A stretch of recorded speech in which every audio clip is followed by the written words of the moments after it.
2, 1. Welcome back, kinky people, sluts, slaves, betas, and all in between. I am Mistress Marley. This is Dom in the City, and we are back with another episode. It's been about a month since the last episode. I've been traveling. I've been taking solo trips. I've been working. I've been doing this and that. I'm even writing a book. So a lot has been going on, y'all. I know I said I would try to have episodes every 2 weeks or so, but don't take my word for that, all right? Just we gonna go as we go. You know, I feel like it's best when I make y'all wait for it. And this episode today is very, very special to me because these are people that I have worked with since the beginning of my career. These are people that are very, very close to me. They are people that they are people that I highly recommend in this industry. Whenever I talk about the industry in person, whatever, I'm always recommending these people. But before I introduce you to them, we're going to go over our kinky word of the day because y'all know I like to do a kinky word of the day. We also have a special guest today, Jackson. Hey, say hey, Jackson. This is my baby. He is my child that gets to see everything behind the scenes. So I love him to death. But today's kinky word of the day is aftercare. All right. So aftercare is what happens after a scene. So this could be during a Dom sub session, whether it's lifestyle or pro. And it's what happens to help the Dom and sub pretty much come down after the session. And the reason why I say Dom and sub, because some people leave out that Doms need aftercare as well. So subs, we give you aftercare, but it's just as important for Doms. This could be in the forms of giving water, giving hugs, asking them how the session went, maybe giving a massage, maybe just having a conversation, giving snacks, giving treats. For myself as a Dom, my aftercare, once I go home, I like to watch the most vanilla movie ever. I'll put on Hotel Transylvania or something like that. I'll put on a cartoon. I'll have some popcorn. I'll have some wine, and I come down that way. I might even call a close friend that knows about my lifestyle and talk about them, you know, or talk to them about the session. So remember, Doms, please have aftercare for yourself. Please, it's very, very much so important. So I will let my guests introduce themselves because I'm very big on people talking about themselves. So I take it away. appreciate that. So you want to go first? No, of course. I would love you to go first. Okay. So my name is Sir Marvelous. I am a sensual professional dominance. I am a kinky facilitator and your favorite kinky coach. We operate a dungeon in New York City. I am basically the person that you come to if you want to experience some kinky shit for the very first time and you don't know where to go, and you want to remain safe, consensual, and of course, you know, work with somebody that actually knows what they're doing. So I'll leave it at that, and we're going to dive a little bit deeper into it as things go on. Yeah. I like that. Your favorite kinky coach. I like it. Hi, my name is Syphon the Unicorn. I am the submissive as well as the life partner for Sir Marvelous, to Sir Marvelous, in honor of Sir Marvelous at all times. Okay. And I'm also co-owner of Marvelous Things Entertainment, which is the company that we co-own. Yes. Period. Yes. I like it. I like how it's just like in unison and it's so professional. Like anyone that knows me knows that I'm big on professionalism in this industry. Like, yes, we are performing kinks and we're all into the lifestyle and the fun stuff about it, but there's also a professional element that a lot of people don't touch base on because we are building businesses, we are building brands. So I always just see y'all as this amazing professional brand all the time. You. Like y'all always got y'all shit together. I like it. Yeah. All right. So we're going to get into the questions. For those that don't know, this is like family to me. So we're going to be very laid back, just having fun here. Very uncut, pretty much, you know. Please. All right. So we're going to start with the basic questions just to get it out the way. Okay. Who is Sir Marvelous? Then I'm going to ask, who is Syphon the Unicorn? Okay. I like that. Questions. I like the hard questions, right? So Sir Marvelous is someone that discovered that he had an affinity for giving pleasure. I realized that there was a need for what it is that I had a lot of interest in, even before Sir Marvelous was a thing and I was just in my dating life. I really love the idea of giving a person an experience, making it, you know, all the intimate experiences more than just penetrative sex or just like some bam wham thank you ma'am experience. I always wanted it. I always knew that it left a more of a bigger impact the more I would drag things out, the more that I would tease a person, the more that I would get to know them and communicate with them. And believe it or not, as common sense as that may sound, it is very rare that people are in spaces where they feel seen, heard, they feel like they can communicate without being judged or criticized for their desires and things of that nature. And as time went on, I discovered that this is my passion. I really want to try to change the narrative of the way that people, discover pleasure or talk about pleasure, because, all that we learn as it relates to sex is like, the bad things, the STDs, the unwanted pregnancies and things of that nature. But where do we go to have conversations about how to increase our pleasure, how to spice things up after a long time of being in a relationship? How do we learn how to talk about things that, aren't so normal to so many other people that are interesting to us? And, being on this mission of, again, changing that narrative has like given me so much purpose. So I would say that is who Sir Marvelous is and what I want to represent. Period. And I like what you said on how, like, people need to have deeper conversations about where we receive pleasure or how we receive pleasure. And I feel like that goes beyond just, because for the most part, most of the pleasure pages I see on like Instagram are just memes. Yes. Little stuff like this, or like every now and then, but I'm just like, where are the actual conversations? Yeah. Where are the actual people talking about it, And I think that's where you come in great. People are not super vulnerable about their ebb and flows as it relates to pleasure. Everybody wants to pretend like they're having the best sex of their lives, and if they're not, it's because I don't want to. Right. Like, nah. Right. You probably not. Whatever. But we gotta be able to have these conversations, you know, and stop always trying to show people the highlights of our lives, both sexual and non-sexual, and talk about the things that make us human and make us, have everyday human experiences. Yeah, people just want to show the cute parts. Yeah. Like, like, My shit is banging. Right. Or the girls, I always see conversations with women like, oh, he got a big one, like 10 inch, 11. I'm like, girl, you really not right. that. Let's be honest. Let's be transparent and stuff like that. Because I feel like a lot of sex talk too is based on egos. Like who can show they're taking the biggest dick. Or everybody got the wettest pussy. Got the wettest pussy. Yeah. And it's like, all right, but what if you don't? Let's talk about that. Let's talk about ways that we can navigate that and navigate around those types of challenges. Yeah. So who is Syphon the Unicorn? Syphon and how did you get that name? I've always wanted to know about the name Please background. Tell that story. I actually struggled with kind of figuring out what my name would be, because I, after doing my initial consultation with Sir Marvelous, realized, the obvious, since I am the lead in most other parts of my life, dominant in those places, but I don't always want to be the dominant, having like that switch sense about me. I didn't want to choose an honorific or a name that indicated one side or the other more, and needed it to be right down the middle. Plus, there's something about unicorns. My entryway into lifestyle was definitely being a unicorn for a few couples, and I loved it. I still love it. I still love it. And I think what's really special about unicorns is that they're more concerned about the pleasure of everyone involved, and feeling pleasure from those people brings me even more pleasure. So it's more than just sex. Sometimes it's just, can I help you with figuring out what it is that makes you really happy? Does it have a little bit of a sexual connotation to it? Can we explore that safely? Can we talk about that a little bit more? And I just kind of soak it up. What is it that you want to talk about? We can talk about everything under the sun. Having this experience and being submissive to Sir Marvelous has given me exposure to so many different things that I wouldn't have even known where to go to find those things. But I'm so lucky and fortunate I was able to meet you and be part of the different experiences that you've created and that you've hosted and had. And just seeing different aspects of it has made me someone who's more of a resource, I would say, and other people finding their pleasure and their happiness. So speak about the Syphon part. Oh God, I know what that. I know. Let's talk about the Syphon. I've never seen that name. Syphon. So Syphon. So when I think about Syphon, a siphon, it's not spelled the way you would expect, but a siphon is something that kind of guzzles out, like when you think about somebody siphoning gas out of a car and taking that from you. So I like to, take that when energy. I'm having sex, I like to make sure I'm draining whoever's involved. I like that. Siphon. Oh, she drains it. And you see what she could take. So you could imagine if I wasn't playing fair.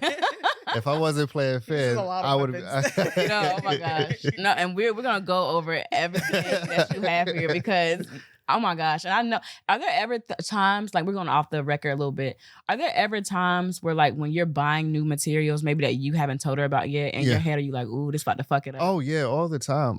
I recently got in trouble because she's like, you haven't been trying your new stuff on me yet. But we had a tradition for a very long time where like she had to break things in that I brought for the very first time, and I would be so excited, you know. How many toys do you think you own? If you could give an estimate. Man, it sounds crazy, but hundreds, if not at least 1,000. Okay, so many questions going through my head now. Like I'm like going off basic questions, but all right. So when you are looking for toys, what makes you purchase?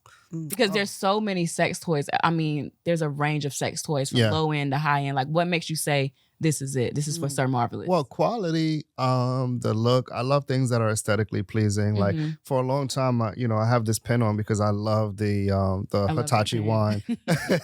But I realized that just based on my style, I like more black vibrators. I still love the Hitachi wand. It's just a staple in my life, but.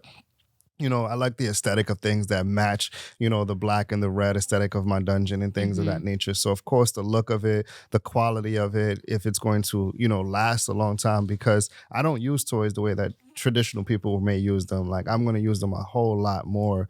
So we have to make sure they have good warranties. We got to make sure the paperwork. Oh, we learned. We're learning. I run through a number of toys. I have you don't understand how many vibrators I done went through, and all of my vibrators are at least $100. Like when we first opened up our first dungeon and we did a stock of like the toys we had, it was like. And the gear, you also have to count the gear because, it's not just toys, it's gear as well. Right. So it was literally thousands and thousands of dollars of like gear and toys. But I definitely like watching reviews and seeing what other people are using. I definitely am that type of person that's like, if I'm watching a video on something that looks dope, I'm like, I need one of those. Right. And I'm a collector. So have you ever been gifted anything and been like, this not it? This not it. Or like a collaboration you've been like, because I've been gifted stuff before for content collaborations, and I'm like, I'm doing it for the sake of the collaboration and the contract. This is not something I'm going to keep using after. Like, and that's the thing. There's it's really hard to find one manufacturer that makes all the things that I love. I'm really like I do it like a thrift store almost thing. I get one thing from here, one thing from there, one thing from there. But the idea that I'm going to promote your entire catalog and act like I love everything in it, right? It's just not it. It's just not it. I somebody tried to give me this thing that's supposed to be like a pussy liquor, but it was just really trash. It never stayed on the pussy. Usually those are. To be honest, I've gotten some of those toys and I'm like, this is not it. Yeah. All right. So my next question for y'all is, how did you get your start in the industry? And this is a separate question for both of y'all. So I want to know how y'all got y'all start separately and how y'all ended up coming together, unless y'all coming together happened at the same time you got in the industry. So I'll let you go first on that because your story starts before mine. Okay. But definitely I would say the elevation came with her. And around the time that we definitely met you. If it wasn't for you, a lot of this wouldn't even be possible. You gave me a lot of confidence and your belief system and all that. Definitely. I'm an Aquarius. We don't cry. We don't cry. Oh, we make people cry. But so I definitely started out as a swinger in the lifestyle, and I always tell the same story. I came across a party where I saw Sir Daniel performing, and I really enjoyed the things that he was doing there. And I said to myself, a lot of what he has on this table is some of the things that I actually have at home. And I was also interested in the things that I did not have. And I never considered bringing my gear or my toys to a swingers party. It just did not dawn on me. But I made up my mind that the next time that I came to a party, I was going to bring all my stuff and put on a bit of a show. And it's kind of like the psychology of, when you don't chase something, it comes to you a little bit better. So when I was just trying to navigate as a swinger and I'm trying to find a way to play with different women, not to say it wasn't completely hard, but it was definitely a lot more challenging than just setting up a station and putting on a show and having people come over and be inquisitive, because sometimes they want to see how you move and things like that. But that turned into me just wanting to get into parties for free. So people, hosts would invite me to parties for free and like ask you to put on a little bit of a demo. And then it progressed to like, I'll pay you to be at this party. And one thing led to another. I started doing private sessions and, fast forward quite a few years later, I'm here. It's always amazing looking back on your journey. Yes. Because like, even when I look back on mine, it's like we always say, okay, we manifest this stuff and we know this stuff is going to happen for us. But at the same time, when I look back on mine, I would have never thought I'd be here. Like, I always thought I'd be in BDSM and I'd be doing stuff and I'd be meeting people. But I never thought that, like, and I'm pretty sure y'all feel the same way. I never thought that we'd be at the top.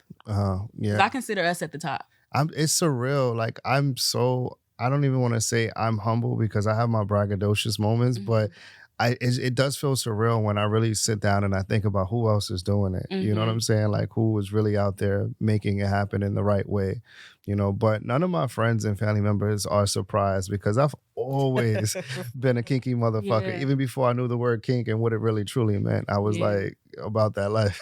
I mean, especially on your end too, because I mean, as a female dominatrix, I'm at the top, but I also know there's a lot of women, right? I can easily go on Twitter any day right now and see tons of dominatrix advertising. I can collaborate with tons of dominatrix any day of the week. Whereas on your side as a male dom, especially a black male dom, it's super rare. So I know you probably... Does that make you sometimes feel at the top, but also alienated? Yes, it definitely does. But I want to capitalize on this moment. A couple of clients have already told me they were like, in a few years, there's going to be a lot of Marvelouses, believe it or not, different variations of you. And that's a good thing. And I definitely want to make sure that I leave my mark and I capitalize on this moment. So that's why I'm pivoting more to the education thing. We're going to talk about it. Yeah. I got some questions. All right. Let's talk.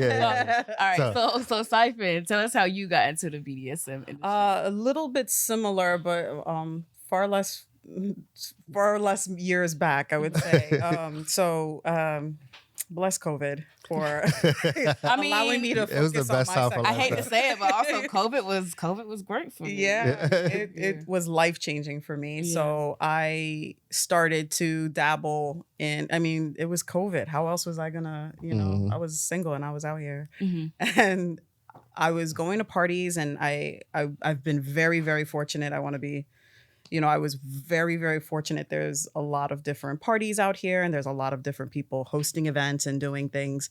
But I've been fortunate enough to be always aligned, or I always have a good feeling about people having good intentions. And I was at a party with I was with a partner at the time, and Sir Marvelous was announced in the group chat as a dom that was going to be present. He was going to be performing. I, of course, stalked his page, looked at everything I could, and I was like, this is completely different. I had met a few doms, but never like really played with any.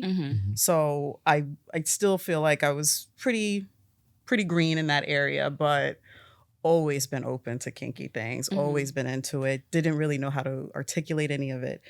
And sure enough, the party came and I was like, I got to see this demo. I want to see what he does. I'm hearing all these things. And I go and I was late because I'd be late.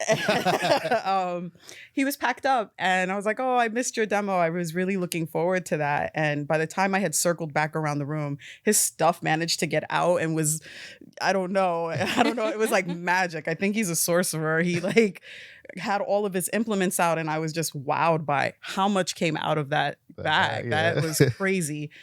And I was like, oh, are you going to do a demo on someone? And he looked at me and he was like, yeah, you. Ooh. And of course, like, everyone leave the building. Everyone leave right now. Oh God, really, me?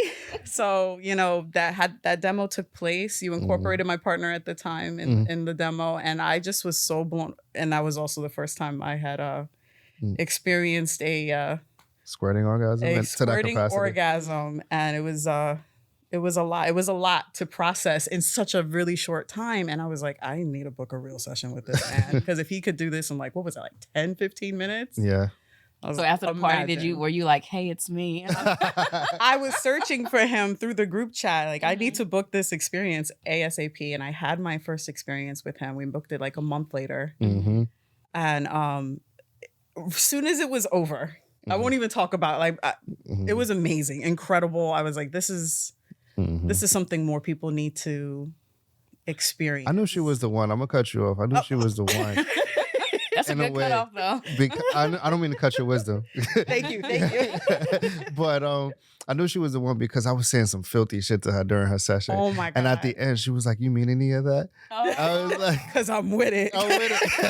I'm with everything that was said." I know the session's over, but it's like a BDSM love and that story. same night, we met you. Wow, That's really? after her session, we met you. Yeah, I invited her to come to a party that we went to that night, and you was there.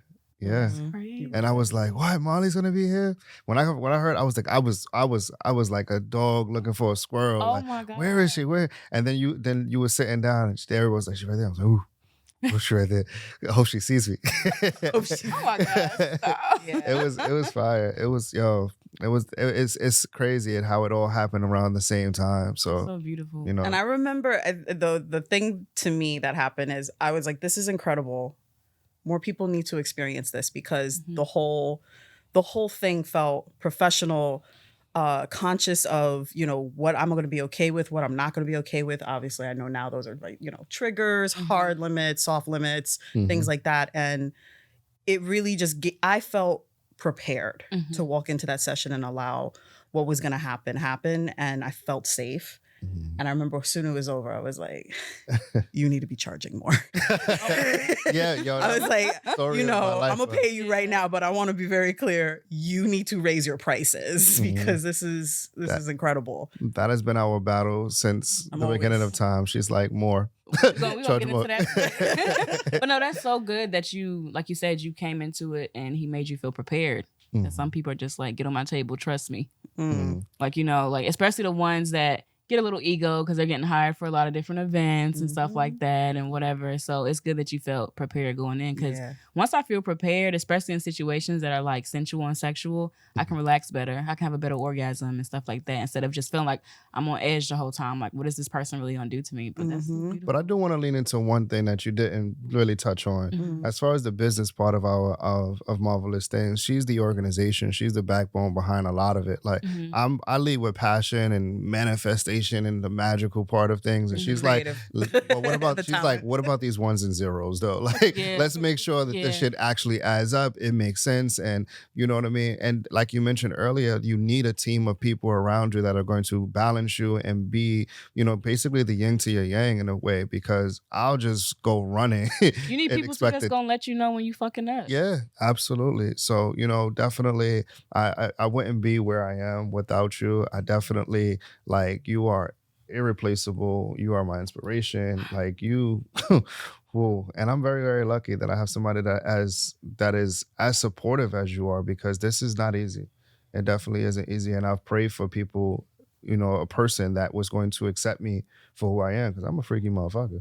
Yeah. I'm a freaky You motherfucker. are. Well, just rub it in the single people's faces, all right?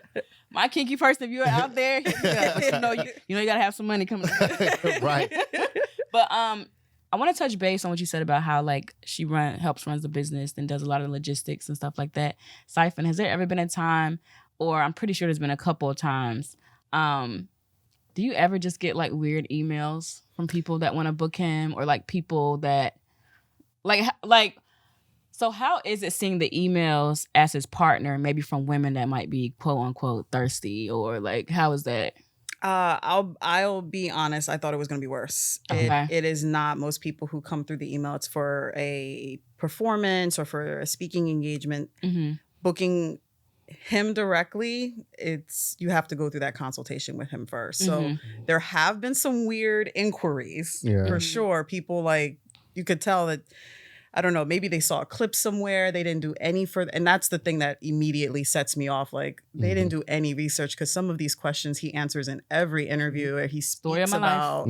Like, so this person's just kind of, throwing stuff at the wall. I don't know if they're not going to take it serious, but that whole consultation before booking does weed a lot of people out. Got you. Yeah. And I don't, I don't have no problem shutting it down. I have zero problem. I figure you probably like, I ain't got time for this. You're not getting getting within 5 feet of him. Stay away. Like she mentioned, we've been really blessed. I believe that the way that I represent myself is it wears His off some clientele. people. My price point also wears off certain people because they're not here to waste time. And I don't have you will not, and I've shown her many times, they won't get past 4 sentences without paying me. Yeah. Like I don't do that whole back. I'm not gonna be talking about your kinks and your interests and no. Sound like me. No, where's your consultation fee? Yeah. This sounds like a consultation to me. So literally 2-3 sentences in, I'm like, if you haven't paid me, then you're clearly not serious because my time is valuable.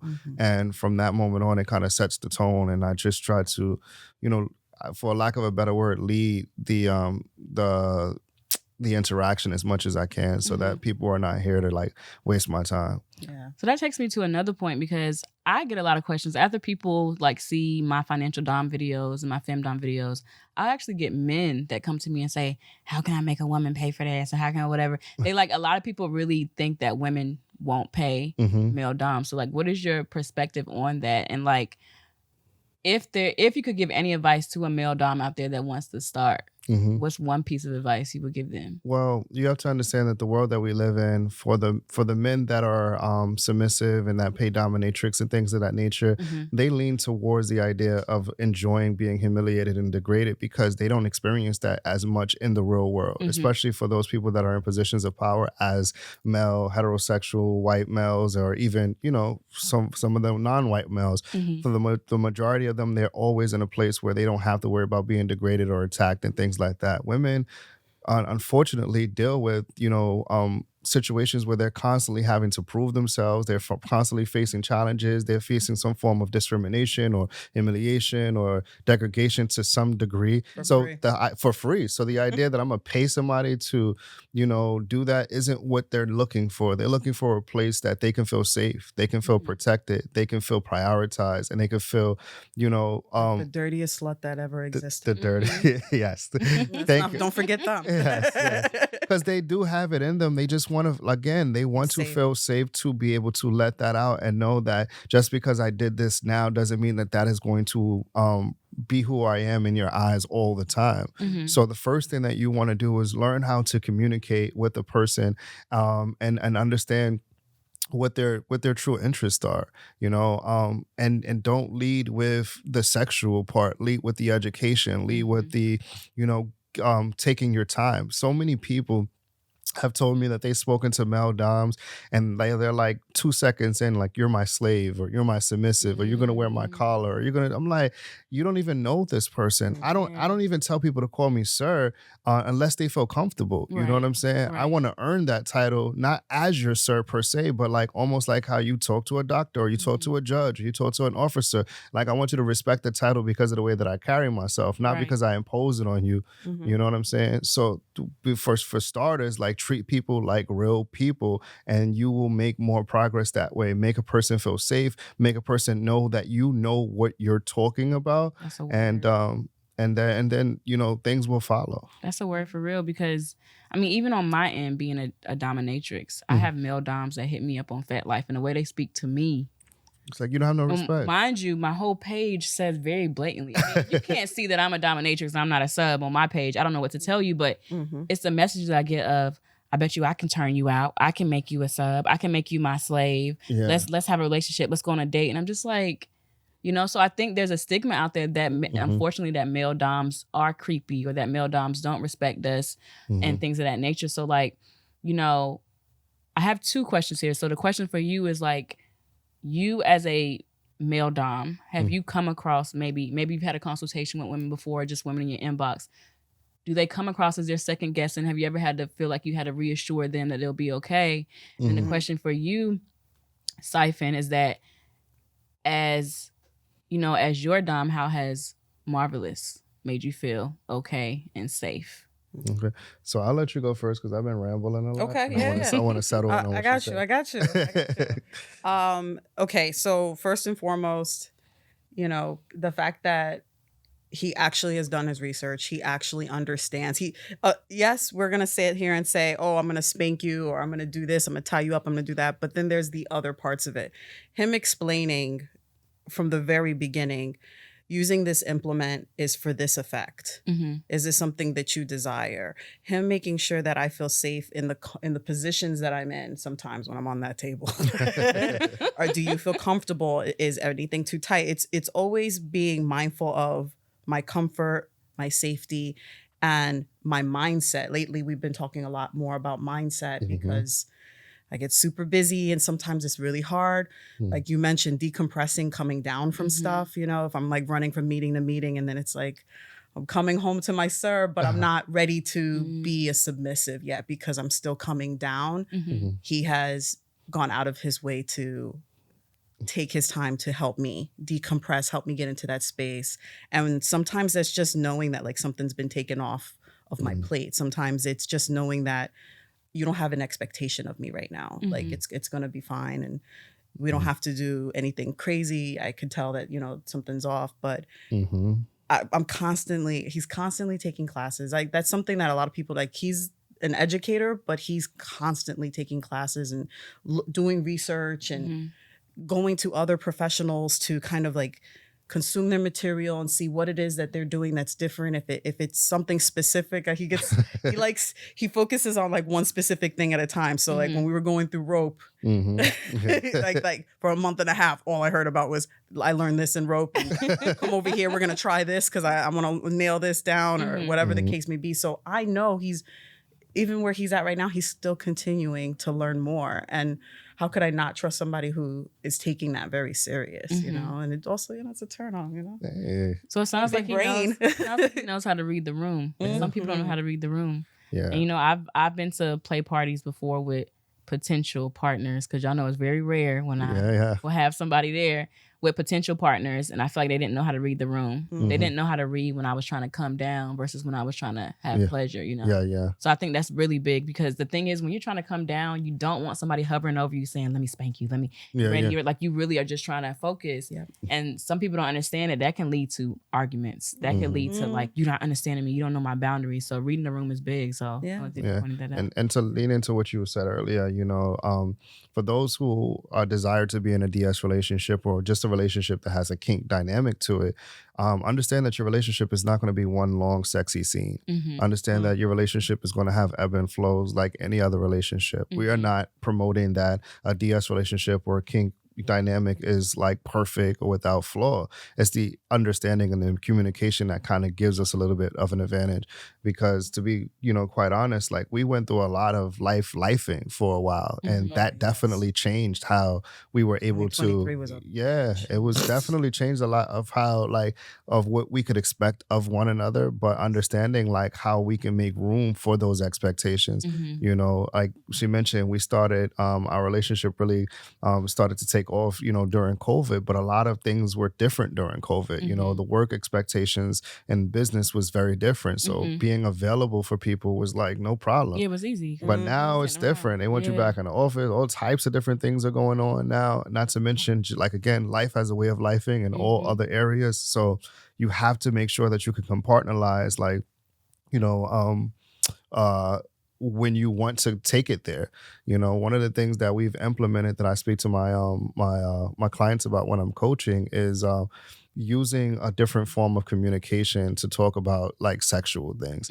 So we use an app where it's strictly about sex, right? Or you know, so it could be WhatsApp, it could be Signal, it could be any DM or text messaging app, but that app should only be about intimacy and sexual stuff. So when you get a bing from it and you see it go off and you know that's the only person you talk to in that particular app, you know it's going to be something kinky, sexual, not safe for work or whatever the case may be, and it's going to activate dopamine, you know, to get into a particular space. And also I've learned the importance of planning intimacy, believe it or not, because we get the advantage when we're dating of people taking the time to prioritize time for intimacy. So for example, if we were two single people and, you know, we were to plan a date, a part of you is like, I might have never fucked this guy, but just in case I do, I'm going to do this. I'm going to do this. I'm going to take these steps. I'm going to make sure the dog has a sitter. I'm going to make sure I ain't got nothing to do for the, you know, for this period of time at night. When you get in a relationship, you don't give a person a heads up when you're trying to get intimacy. So they could be coming off of a Zoom call or just got in from work or just finished doing the laundry, dealing with the kids, whatever the case may be. And now you ready to like have her bust it open. It don't work like that. You know what I'm saying? So understanding to give a person a heads up by being flirty, using an app, letting them know what your expectations are. And even when it comes to like setting a schedule, saying like, you know, next Tuesday or tomorrow night or tonight, I want to get it in, leave room for that not to happen. Leave room, because intimacy can show up in so many different ways outside of the traditional penetration sex. So I'm going to leave it there. I started scheduling some sessions for I love when I see that on the line. I like the Unicorn. So then, you know, I drop him on there and I just, you know, I send him the calendar invite. I don't discuss it with him. I send him a calendar invite. And I can't accept it unless I give her a deposit. Tell her what a deposit is. What's the it's deposit? a siphon-worthy deposit. Okay, it's not monetary. Siphon-worthy.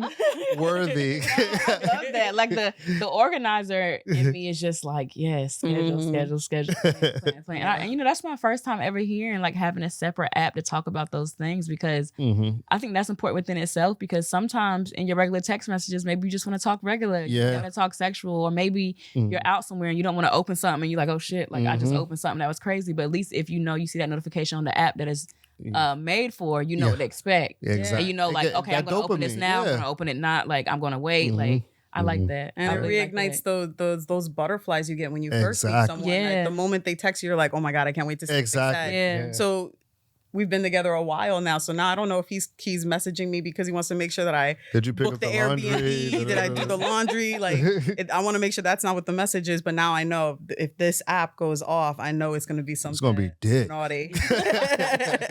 And then I'm excited. You know. I also want to, when you said life be lifing. Yes. I feel like with us, people that's like at the top of our game, we're one of the top performers in our industries, respective industries. I feel like people always expect us to be on too. Oh yeah. So one thing I know that I don't do in my business, I do not give any personal information out about me. That's just how I like to conduct my business. And I can honestly say I've never seen you put like any personal information out about that. Right. I never put out like if I'm going through family issues, anything like that. But I think that's the pressure of, like I said, people expecting us to be on. That's one thing that I can say that I do have a lot of like problems with, is like when my life is life and I want to be able to be like, this is going on. But the professional part of me is like, you know what? No, because also too, and it sucks and it's sad, people in this industry will use that shit against you. Yeah. And so there's a gift and a curse to only posting the highlights of what's going on in our lives. Because, you know, to some degree, we do provide a fantasy. We do provide that kinky Disney world for the people that want to engage with us. Excuse me. So, you know, we want to make sure that we kind of keep that element alive. So if we are just like, you know, letting the world know about everything, like you mentioned, people can manipulate that and use that against us, and people make assumptions and volunteer information at times we don't even care to hear what they have to say. Crazy. Like, so no, we don't. Even when I had announced on Twitter a month ago that I had got my driver's license, I'm a late bloomer, and like there were some people congratulating, and there was the people like, "What? Mrs. Marley doesn't have her license? You don't have your license, or you should just have subs driving you around." I'm like, so I can't have a sense of independence in my life. Like, people gotta understand too, if I want to get up somewhere and go, maybe I don't want to tell a sub to come do it, or maybe I don't want every element. So I feel like when people see us and how we are, they already assume that we're this way 24/7. Like 24/7, this is them. And I think that's one of the downfalls of being a prominent figure, of having this responsibility of being one of the top or whatever. Never complaining, because I'm blessed and I'm grateful for where I am and the people that look up to me and stuff like that. But sometimes it's just like, damn. Remember, we're human. Just remember we're human. Sometimes it's like, damn. And it's to the point where I feel like I'm being watched. Even when I'm at parties and events, I feel like people are like, I'm waiting for her to mess up. I'm waiting for her to do something. I think I mentioned that to you. I used to have, and I'm still getting through it. I used to have a lot of anxiety with parties that made it like very difficult for me to get an erection out of the party, because I felt like everybody was trying to wanting to see what Sir Marvelous can do sexual wise, you know, and But we got to get out of our own head, and we got to remember that we have to give ourselves permission to be human as well. Yeah. And talking through a lot of different things. But yeah, shit happens to us like anybody else. Whether I'm wearing a suit, whether you're wearing leather, whether you on a table busting it open or not. You know what I'm saying? It's life, you know. Yeah, because I've been to a few parties that as soon as it looks like I'm about to do something, everybody is crowding around. Prime example, when I was on your table at the castle. Oh my gosh, people was like, that's why I was like, no phones. No phones, because I know how it is. So all right. And on the record, can you please bring back the castle? Oh my god. Can you please bring back the castle? We gotta see how that goes. The white people that ran it was white. Well, a different one. I'm willing to go abroad. We willing to go abroad. My top 3 is that castle. We gotta talk. We gotta talk. All right, let me get into some more of these questions because there's still some good ones here. All right. So, what's the funniest experience you've had during a live performance or event? And I actually have one that happened in LA. Oh my goodness! Oh my god, the throw up. Yes. Oh my god. Yeah. Yeah, that girl getting on that table was telling me she's okay just for her to throw up on over everything. Oh my god. Oh my goodness. And I didn't realize what was happening until I saw everybody like back. I'm like, why are people backing away? Like, what's happening? And then I look over there. I said, yeah, and it's so crazy because that's like my kryptonite. I do not. You said that. You was like, I can't do throw up. I can't do throw up. There's a lot of immediately things. Walked away. It just woo. Yeah. I can do, not to say that I'm a fan of scat play or anything like that, but I can do the other stuff versus throw up any day. But throw up just immediately makes me want to throw up, and then we just gonna have a problem. Yeah. So what's the funniest thing that's ever happened? Or even not even if it's not. All right. Funny, All right. I'm gonna say this, and you're going to hate me. Don't do it. Wait, it's something. But she's not going to hate me. Because I ain't going to go into details. But I will tell you that there was a very major, super major event that her and I performed at, documented and everything. And we both had diarrhea the whole time. No. Wait, what did y'all eat? Chick-fil-A. It was the Chick-fil-A from the airport. Yeah. Oh my god. Chick-fil-A did that to you? Yeah, it set us up. Mm-hmm. It set us. Well, that kind of gives y'all the. Wait, but did y'all still be able to perform, right? Yeah, but stomach was bubbling the whole time. We were in the bathroom nonstop. Like we were running back and forth to the bathroom. Like, did they call us out yet? Did they call us out? Do we need to be over here? I'm fucking bubbling. I was like, are you okay? God. Because butt cheeks clenching throughout the whole thing. Oh my god! Mind you, I'm like doing types of things to her and all. And the fact that it was being recorded. Yeah, and it was being recorded too. Yeah, but wait, were you doing like a squirt demo? Because I would have been scared if I would have squirted and sharted at the same time. Yeah. Well, all right. And I officially can't face anymore. So, on that note, we're gonna move on to the next question. Yeah, it's gonna cost you. I love you. No, I'm talking about me. I had an accident. Okay. All right. So on to the next question. We had our fart episode and shit episode last month, y'all. So I'm not gonna scare y'all with that again. But all right. So my next question is, tell us about your dungeon. Ooh. Okay, I like that. So, it's our second. Because we still need to come. The trifecta is still trying to come. Please. So I would say that the dungeon is an extension of me. The way that I carry myself, the way that I smell, the way that I look, the way how organized I try to present myself is the way that my dungeon is. It is organized. It smells good. The lighting is amazing. The art on the wall is very intentional. Everything down to the paint. Of course, the toys are there for both sexual and intimidation factors. And decorative, right? So most people think of dungeons for being scary and places where people get tortured. And I could understand that misunderstanding because I don't think I've seen a dungeon similar to mine. There are some amazing dungeons. Of course, Whip's Dungeon is an amazing dungeon. Some of the places we've been are also amazing, but I feel like every dom has their own touch. And I understand the importance of a woman needing to feel comfortable. So, everything from the bathroom having honey pot wipes in there, the bidet, the heated seat, literally everything's about comfort so that she could feel as comfortable and safe to let loose. You know what I'm saying? The last thing a woman wants to do is go into a bathroom where it looks like he barely got soap and a crusty washcloth. Like a regrettable experience. Crusty washcloth is real. You know what I'm saying? Dried up baby wipes. Yeah. Like, you could use the soap right there. It's a little soap. Like, no, we got fresh soap. We got peppermint soap. We got Doves. Whatever you need, I got in my dungeon to make sure that, everything is pH sensitive and things of that nature. But there are going to be parts of the dungeon that are going to be there for intimidation purposes. Yeah. So my style is a mixture between being incredibly sensual, and soft and, you know, attentive, but also like, I'm going to scare the fuck out of you because I have this Jekyll and Hyde side thing about me where one side I'm like super nice.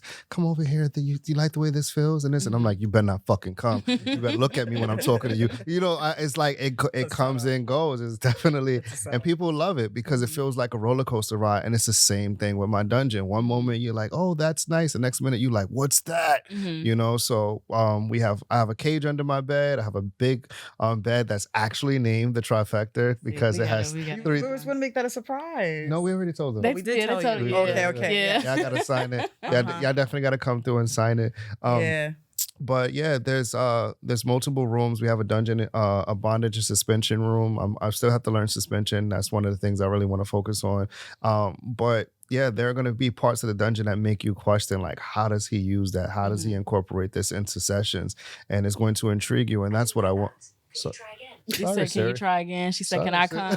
Can I come? Right. So I'm telling too.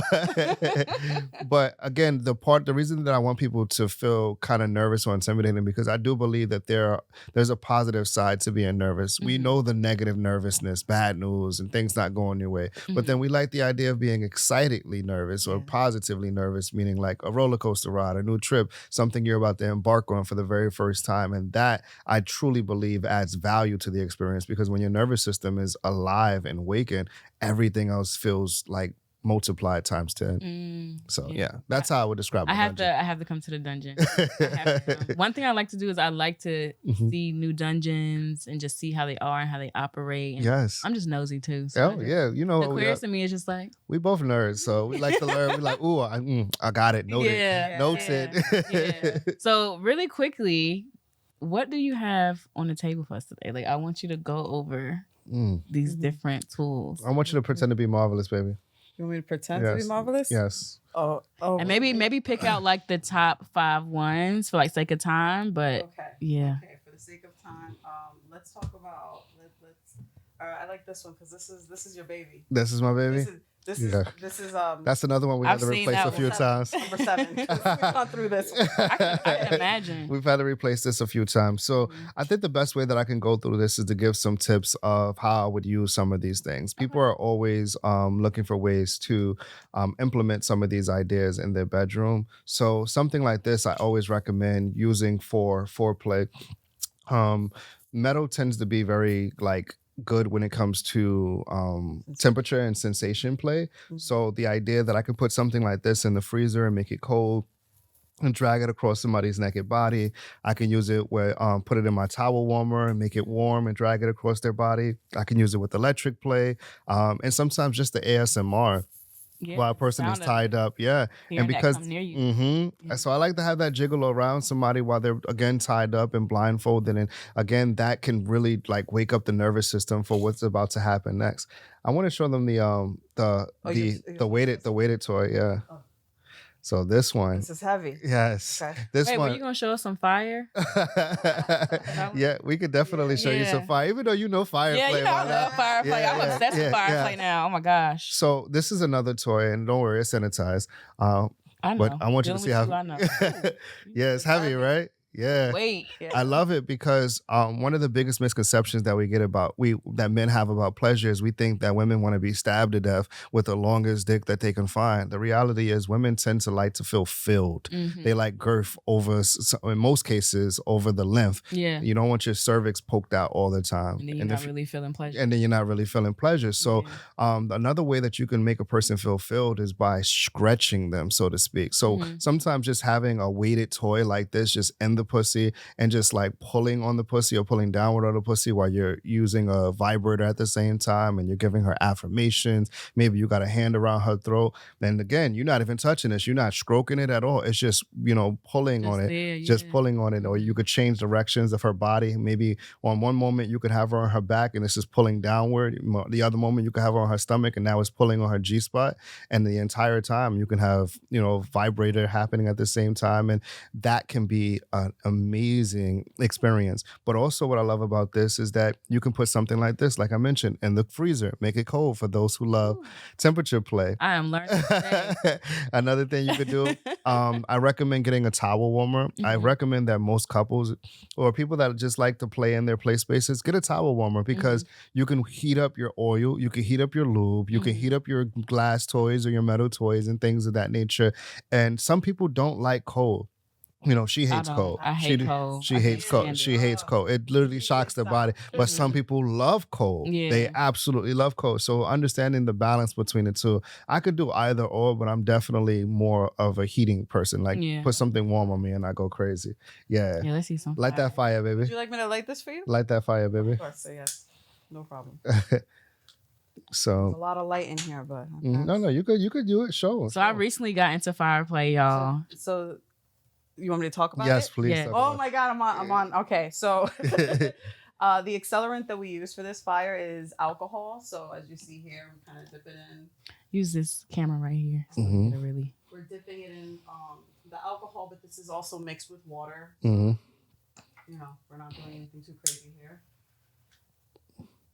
And then when you're moving across the body, it feels like hot stones. Mm-hmm. And of course, you have to I build love up your hot endurance stones. on your hand. But he uses this for fire massages. Sometimes he'll tap certain parts of the body. Certain parts. All of the parts. I won't say what parts, but it's the delicate stuff. Yeah, I will say that. Yeah. And the feeling is shocking at first. It's exhilarating, and then it just makes you feel like, oh wow, that was really warm, and it leaves that area feeling hot.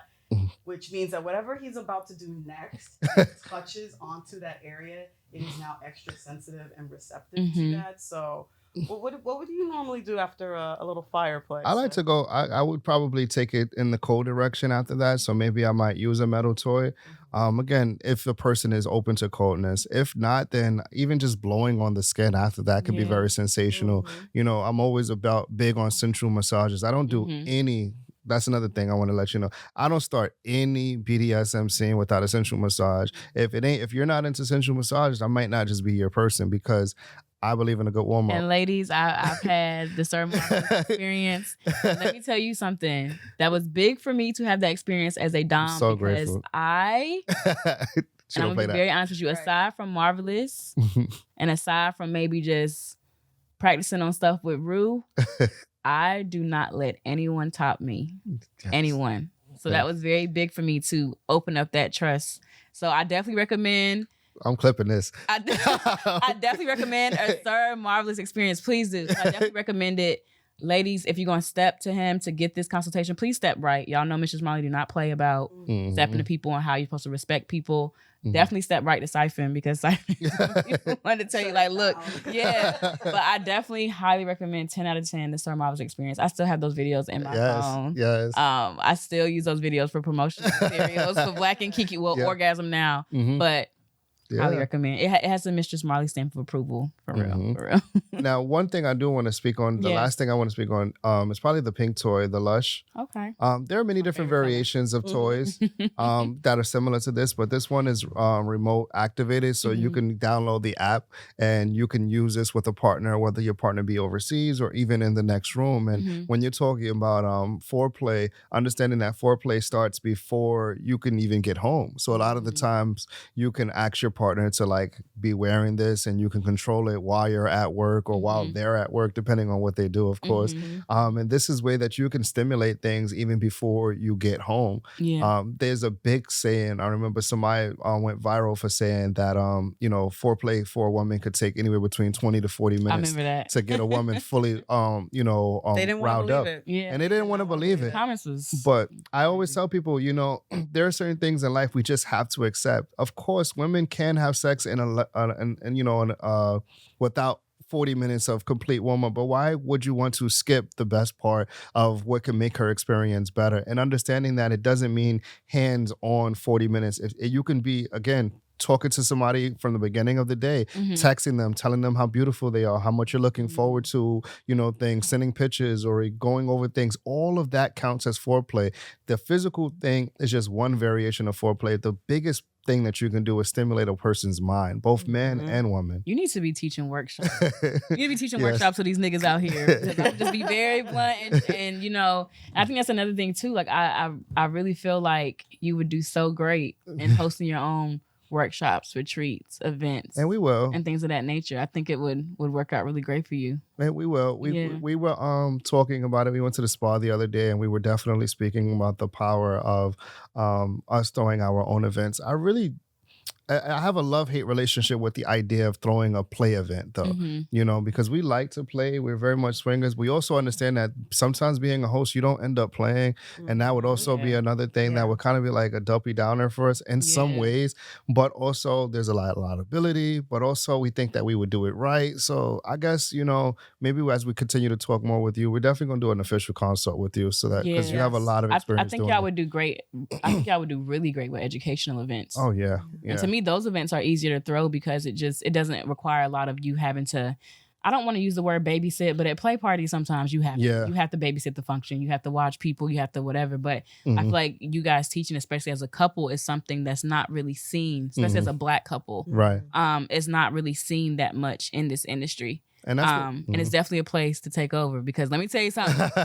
I can only teach with so many classes, y'all. Yes, and you Mrs. Marley need a break. You be killing it. I love it. I am so inspired by your work. I've been telling you that since the beginning, and I hope I'm not like running your ear off when I tell it to you all the time. But like I see your stuff on Etsy. You got a lot of stuff out there. I see the things that you do on you know, just with your events in general. You're always moving and working, and I am so fucking proud of you. Yeah. And I don't care what anybody says about you. I know that you're ethical. I know that you do your due diligence. I know that you do the work that needs to be done to make sure that people are safe and feel protected. And that is so valuable in this world. And people need to be forgiving and understanding that we're human. Yeah. You know what I'm saying? And shit happens. And the reality is that like we can't control everything, but we can control how we respond to things and how we improve and what we learn from the things that we go through. Exactly. So, I appreciate that. You know what I mean? Yeah. But you definitely should be teaching some classes out here to the male doms. Oh, we're going to get it. We're going to get it.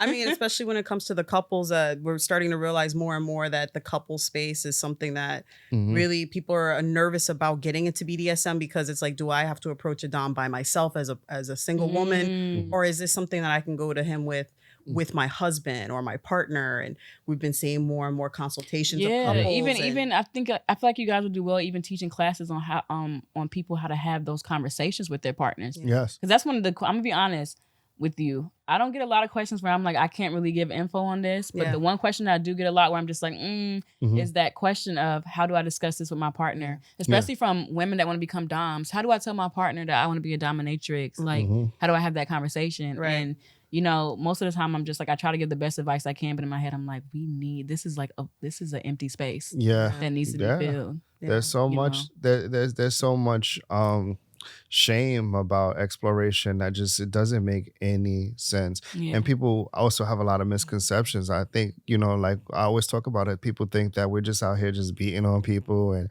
just whipping on people, or like everything is consent focused. They only want to show the things that are going to go viral, and that's why I appreciate this conversation so much, because it's not like we could, you know, you've been viral a million times. You know what I'm saying? You don't got to chase it, but it's important that people see the other side to what it is that we do, and understanding that there's a lot of work that goes into it, and a lot of planning, a lot of intentionality, and we just want to make sure that we do it right because we understand how important it is. Yeah. We need to pitch a Black BDSM reality show. Oh.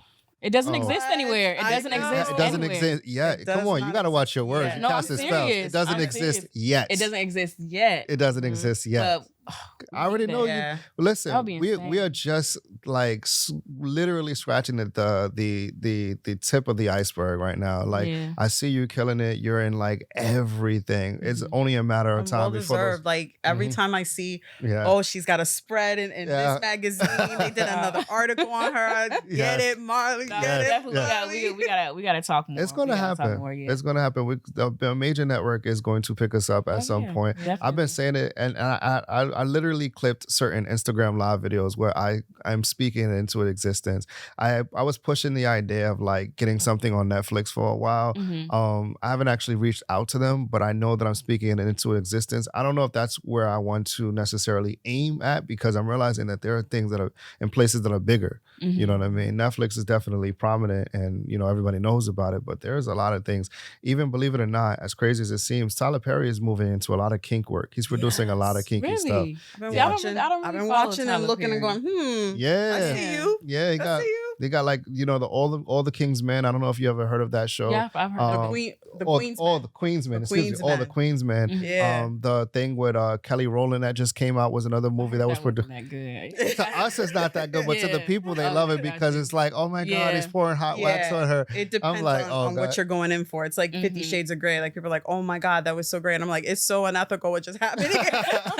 like that is a really bad representation of what this looks like. But for people who don't experience it got their blood going. It got them excited and they were thinking about it. But there's other ways to show it. Yeah. We're getting there. And we're going to make it happen. Like I got this really good plan. I'll tell you off air of something that I really want to pitch, and I think is going to make things explode for us. Yeah, don't give it all away. Don't give it all away. Yeah. All right, so we're coming to the end. This was such a great conversation. I feel like this was a conversation that was needed. I was telling them earlier before we started filming that I feel like a lot of the times podcasts have us on as like the little circus, little show puppets, whatever. Yeah. So, if you guys want to close out with telling us what you have coming up, where to follow you, where to find you, how to contact you, where to contact you, just. Okay. So my favorite part of every podcast interview is being able to say this simple line, sirmarvelouskinks.com. Yes. You can't go wrong with that. Yes. Definitely you can find all the links to my Instagram, my Twitter, my loyal fans, any events that we have coming up. And of course, please join the mailing list at sirmarvelous.com. So if you have any questions about how to book a session, if you want to read my reviews, if you want to see some of my explicit content or some of my educational content, it's all at sirmarvelous.com.